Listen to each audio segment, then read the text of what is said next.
मौसम बहुत अच्छा हो रहा है, मैं सोच रही हूँ एक कप कॉफी पी लूं। तो पी लो। लेकिन अगर अभी कॉफी पी ली तो नींद उड़ जाएगी।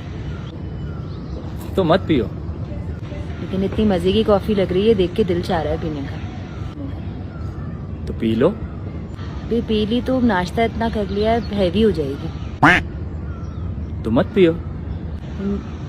इस मौसम में ही मजा है कॉफी पीने का। तो पी लो।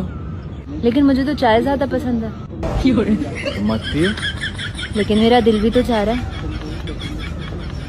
तो पी लो। लेकिन इतनी ज्यादा कॉफी पी तो फिर ड्राइनेस हो जाएगी ना।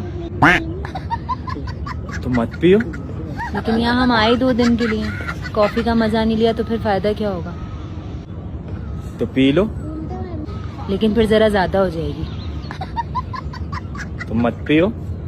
लेकिन डॉक्टर ने कहा था कॉफी फायदेमंद भी होती है। तो पी लो। अब मैं सोच रही हूँ जाके तैयार हो जाऊँ। तो मत पियो। अरे आप सुन रहे हैं मैं क्या कह रही हूँ? तो पी लो। टाइम ज्यादा हो गया, तैयार होना है ये कह रही हूँ। हेलो, तो मत पियो। आपकी तबीयत तो ठीक है? तो पी लो। तो मत पियो। P low. तो मत पियो।